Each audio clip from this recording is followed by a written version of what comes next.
반갑습니다. 정전이야기꾼 방길튼 교무입니다. 이번 시간에는 정전교의편 제1장 1절인 일원상의 진리의 주어인 일원에 대해서 살펴볼까 합니다. 일원은 일원상 진리의 주어입니다.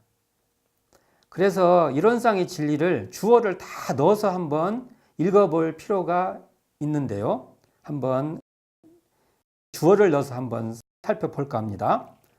일원은 우주만유의 본원이며, 일원은 재불재성의 시민이며, 일원은 일체중생의 본성이며, 일원은 대소유무의 분별이 없는 자리며, 일원은 생멸거래의 변함이 없는 자리며, 일원은 선악업보가 끊어진 자리며, 일원은 언어명상이 동공한 자리로서 일원인 공정영지의 광명을 따라 또는 공정영지인 일원의 광명을 따라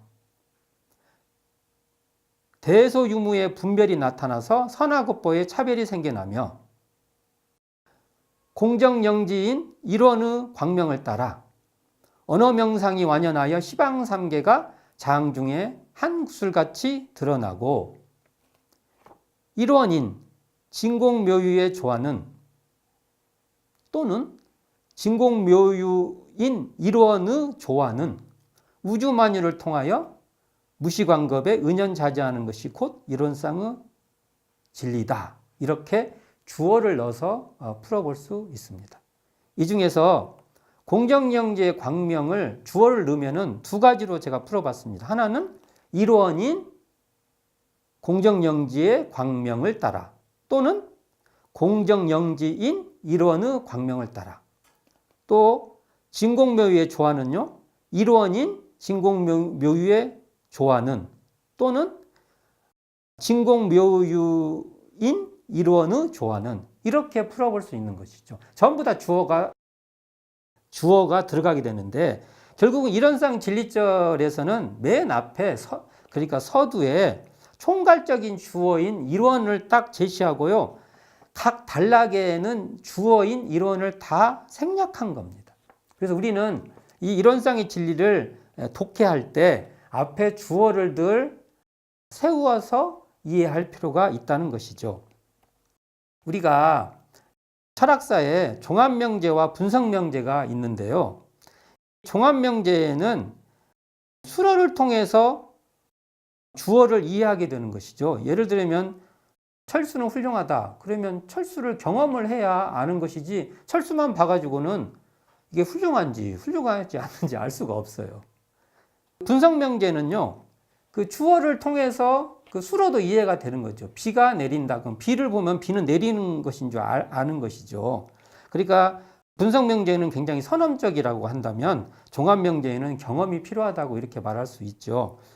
이것을 빗대서 한번 살펴보면 일원상의 수로를 통해서 뒤에 붙죠. 우리가 보면 우주만유의 본원이요, 재불재성의 시민이요, 일체중생의 본성, 뭐 이러한 수로를 그 내용 그 뒤에 붙는 그 수로를 통해서 주어인 일원을 파악할 수 있는 방법이 하나가 있고요.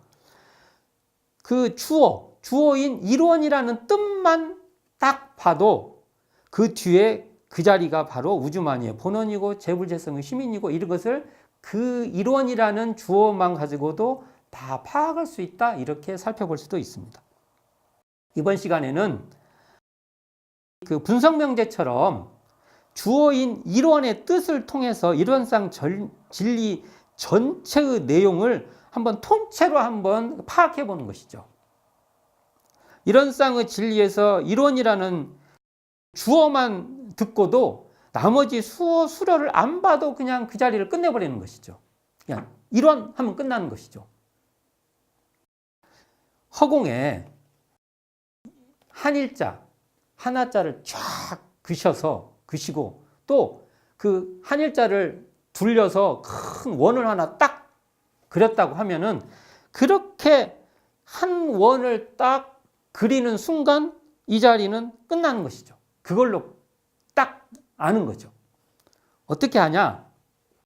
1원은 하나 1 또는 두렷할 원, 또 둥글 원 이렇게 쓰지만 여기서는 제가 두렷할 원으로 번역을 하겠습니다.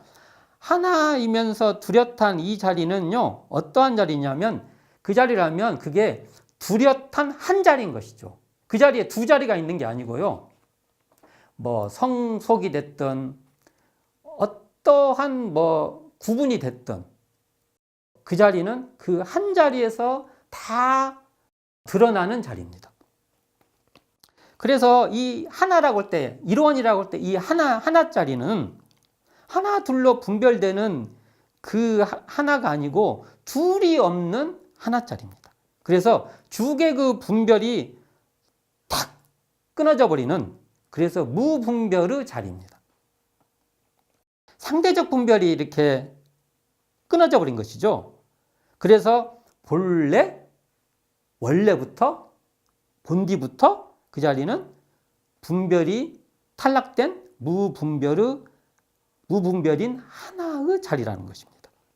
그래서 이것은 안팎으로 분열이 될 수가 없고요. 안팎으로 간격이 생길 수 없는 그 간격이 사라진 온전한 한 덩어리의 마음이죠. 이 자리가. 그래서 이러한 무분별 자리에서는 그 무분별의 자리에서 일체의 만물이 그냥 뚜렷이 드러나는 모습을 소태산 대종사께서는 하나로 뚜렷이 드러난 자리 또는 뚜렷한 한 자리, 뭐 이러한 뜻에서 일원이라고 이름을 짓지 않았을까, 이러한 해석을 해봅니다. 교리도에서 일원은 법신불이다 이렇게 정의를 하고 있습니다. 일원의 다른 표현이 법신불이라는 것이죠. 근데 이 법신불은 또 청정법신불 이렇게 말합니다. 바로 청정한 자리가 법신불이라는 것이고, 이 청정한 자리를 알면 그 자리가 바로 하나로 뚜렷한 일원의 자리라는 것이죠. 이처럼 일원은 청정해서 한 자리로 툭 터진 뚜렷한 자리라는 것이죠. 간격과 막힘이 또는 뭐 분별과 또 분열과 이런 것이 다 터져버린 툭 터진 바로 뚜렷하게 환한 자리다. 이렇게 해석해 볼 수 있습니다. 그렇다면 이렇게 이해하는 게 중요한 게 아니고 우리가 그 자리를 실제로 우리가 확인을 해봐야 되는데, 이렇게 청정하여 하나로 툭 터진 뚜렷한 자리는 어떻게 우리가 알 수 있냐 이거죠. 한번 예를 한번 들어보겠습니다. 연못이 있어요. 근데 연못에 비가 너무 많이 와서 홍수가 나서 주변에 이렇게 흐린 물들이 막 들어왔어요. 그러면 연못이 어떻게 됩니까? 흐려지죠. 근데 이게 시간이 지나면 연못이 이렇게 다 가라앉아서 나중에는 맑아져서 그 안에 고기도 지나가는 것도 보이고 수초도 보이고 그 안에 어떤 그 바위도 보이고 다 보이게 됩니다. 근데 그것은 왜 보인가요? 그것이 보이는 이유는 그 자리가 맑아져서 그렇죠. 맑음이 있기 때문에 연못에 물고기가 노는 것도 우리는 볼 수가 있는 것이죠. 그런데 이 맑기 때문에 그 연못의 물고기를 볼 수 있다는 것을 다시 한번 깊게 한번 생각을 해보면 우리는 연못이 흐린 것도 볼 수 있는 것이죠.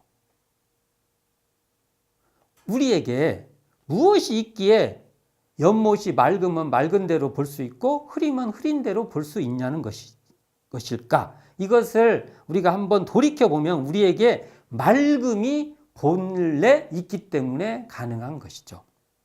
흙탕물을 흙탕물로 훤히 아는 이 맑은 자리가 우리에게 본래 있다는 것이죠.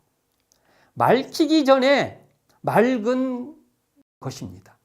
우리가 맑혀서 맑은 게 아니라 맑히기 전에 본래 맑기 때문에 맑힌 것도 환히 알고 흐린 것도 환히 알 수 있는 자리가 우리에게 있다는 것이죠. 이렇게 맑혀서 맑은 것이 아니라 원래 맑은 자리를 우리는 그 자리를 청정법신불 또는 일원의 자리라고 우리가 말할 수 있습니다. 텅 비어 본래 맑고 청정한 자리가 있다는 것이죠. 이 자리를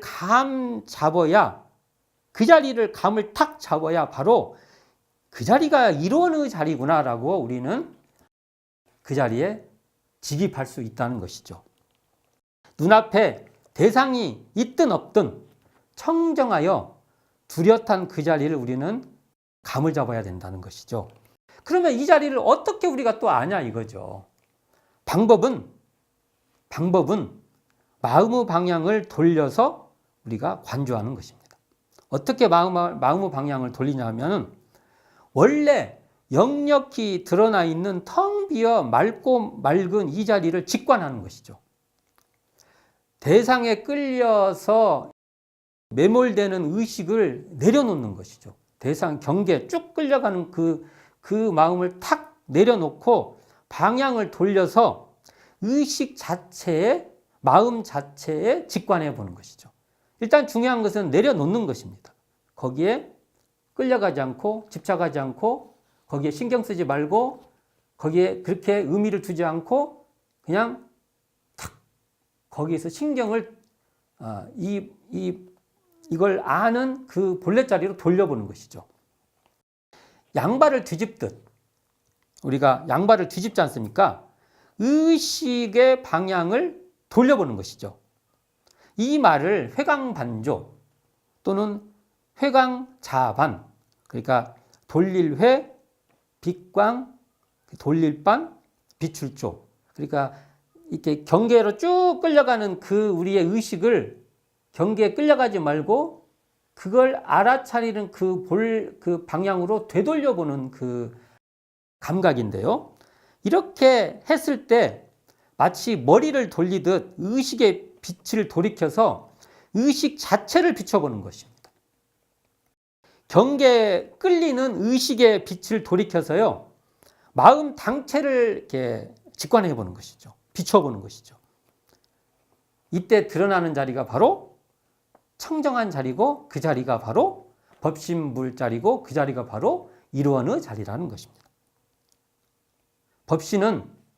법신불의 자리는 청정하여 본래 걸림이 없이 툭 터진 바로 법신청정 본무의 자리입니다. 청정주에서 우리가 첫 번째 단락인 법신청정 본무의 자리가 바로 청정한 일원의 자리라고 말할 수 있습니다. 그래서 소태산 대종사께서는 일원의 자리를 뭐라고 또 말씀하냐면 본연 청정한 성품 자리라고 말합니다. 열반전 후에 후생길 인도하는 법설에서 본연 청정한 성품이요 원망부족한 성품이라고 말씀해 주셨습니다. 성품은 본디 그대로 청정한 자리라는 것입니다. 우리가 만드는 게 아니라 그게 원래 그랬다는 겁니다. 본래 그랬다는 것입니다. 이 자리에, 이 청정한 자리에 들면 바로 일원의 자리에 들게 된다는 것입니다. 우리가 텅 빈 거울에 풍경이 비치지 않습니까? 풍경이 싹 텅 빈 거울에 비춰지는데 이것을 비유를 하면은 욕하면 우리가 욕을 들으면 이 욕이 그대로 우리 마음에 드러나고 누가 웃으면 그 웃는 모습이 그대로 드러나고 화를 내면 화난 모습이 그대로 드러나고 짜증을 내면 짜증내는 모습이 그대로 드러나는 자리가 바로 청정한 자리고 그 자리가 일원의 자리라고 하는데 이게 보면 우리는 습관대로 생각하는 방식대로 보입니다. 자기가 해석하는 대로 보이게 되는데 그러나 그 본질은 텅 비어 거울처럼 청정한 자리요 온전히 비추는 자리라는 겁니다. 이 온전히 비추는 자리가 만일 본디 없다면 우리가 화가 나면 화가 난 그것을 알 수도 없고요. 짜증이 나면 짜증이 나는 것을 사실은 알 수도 없고 짜증을 낼 수도 없다는 것입니다. 우리는 분별에 분별을 더합니다. 생각에 생각을 더합니다. 망념에 망념을 더합니다. 그런데 이러한 분별, 생각, 망념을 그 자리에서 그냥 탁 놓아버립니다. 그걸 뚝 끊었다고 할 수도 있고요. 단절시켜버리고 그 자리에 관심을 두지 않는 것이죠. 그리고 나서 나다 너다 또 마음이다 우주다라고 하는 분별해서 신경을 거기에 쓰지 않고 무관심하게 대하고 어디다가 마음을 대하냐면 무분별자리인 바로 그렇게 아는 그 청정한 고요한 텅 빈 그 자리를 우리가 비춰보는 겁니다. 그 자리가 바로 무분별의 하나짜리입니다. 그 자리가 바로 뚜렷한 한 자리입니다. 이 자리가 바로 소태단 대종사는 일원의 자리라고 명명했다고 봅니다. 그래서 사실은 저희들은 일원이라는 말만 탁 들어도 그냥 정념이 뚝 끊어져야 됩니다. 이걸 들으면 일원이라는 그것만 잡히면 바로 잡념은 그 앞에서 끊어지는 겁니다. 일원상 앞에 우리가 기도를 한다고 하면은 기도하는 그 순간 우리는 잡념이 탁 끊어질 수 있는 그러한 체험이 필요하다고 봅니다. 왜 그러냐? 그 자리가 청정한 일원의 자리이기 때문입니다. 오늘은 일원상 진리의 주어인 일원에 대해서 살펴보았습니다. 일원이라는 그 이름만, 그 주어인 그 이름만 가지고도 일원상 전체를 우리가 통째로 파악할 수 있는 그러한 감각, 그러한 감을 잡는 그 입장에서 한번 살펴보았습니다. 감사합니다. 지금까지 정전이야기꾼 방길튼 교무였습니다.